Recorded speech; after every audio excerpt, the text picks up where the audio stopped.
How often have you wondered what your spouse is really thinking, or your boss, or the guy sitting across from you on the bus? We all take as a given that we'll never really know for sure. The content of our thoughts is our own, private, secret, unknowable by anyone else, until now, that is. Neuroscience research into how we think and what we're thinking is advancing at a stunning rate, making it possible for the first time in human history to peer directly into the brain to read out the physical makeup of our thoughts. Some would say to read our minds.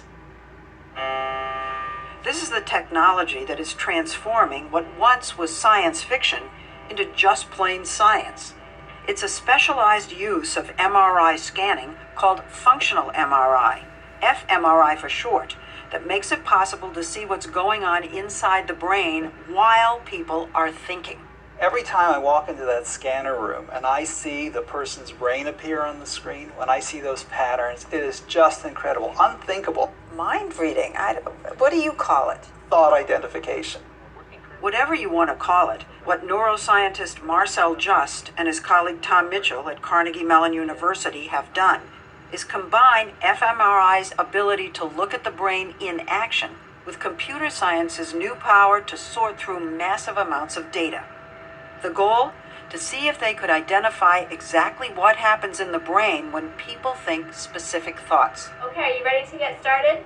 They did an experiment where they asked subjects to think about 10 objects, 5 of them tools like screwdriver and hammer, and 5 of them dwellings like igloo and castle, then recorded and analyzed the activity in their brains for each. You had them think about a screwdriver, and the computer found the place in the brain where that person was thinking screwdriver? Screwdriver isn't one place in the brain, it's many places in the brain. When you think of a screwdriver, you think about how you hold it, how you twist it, what it looks like, what you use it for. And each of those functions are in different places? Correct. Just as when we think screwdriver, or igloo for example, neurons start firing at varying levels of intensity in different areas throughout the brain. And we found that we could identify which object they were thinking about from their brain activation patterns. You're reading their mind. We're identifying the thought that's occurring. It's Whoa. incredible, just incredible. Are you saying that if you think of a hammer, that your brain is identical to my brain when I think of a hammer? Not identical. We have idiosyncrasies. Maybe I've had a bad experience with a hammer and you haven't, but it's close enough to identify each other's thoughts. So, that was never known before.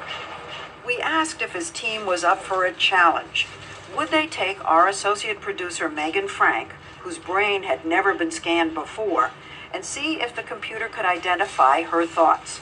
Justin Mitchell agreed to give it a try and see if they could do it in almost real time. Suggest that we could use that as a lie detection device. And we wouldn't know we've got a red dot in our forehead? No, you wouldn't. If you were sitting there in the airport and being questioned, Yeah. they could beam that on your forehead without your knowledge. We can't do that yet, but they're working on it. Scary as that is, imagine a world where companies could read our minds too. Light beams may be a bit far off, but fMRI scanning is already being used to try to figure out what we want to buy and how to sell it to us. It's a new field called neuromarketing. One of its pioneers is neuroscientist Gemma Calvert, co-founder of a London company called Neurosense. Do you have a lot of clients? Yes, such as Unilever, Intel, McDonald's, Procter & Gamble, MTV or Viacom. And she says it's a growing field. What we've seen is a sort of snowballing effect over the last few years. I think there are about 92 neuromarketing agencies worldwide. But some experts question whether it's ethical to scan the brain for commercial purposes and say neuromarketers may be promising more than they can really deliver. If you image my brain and you say, aha, Paul craves chocolate chip cookies, and I say, no, I don't. Now, are you going to believe the brain over me? You can only do that if you have proven that that part of the brain lighting up means, in all cases, that that person desires chocolate chip cookies. And what a lot of people are doing is they're just imaging the brain then they're declaring what that means, and they're never proving that it actually translates into behavior.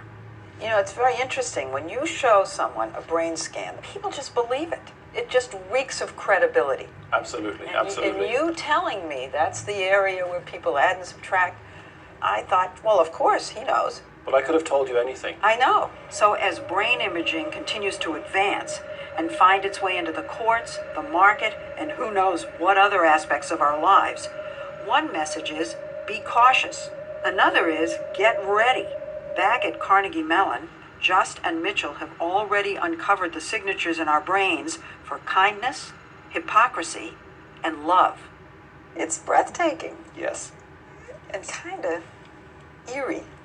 Well, I think the reason people have that reaction is it because it reveals the essence of what it means to be a person. All of those kinds of things that define us as human beings are brain patterns. We don't want to know that.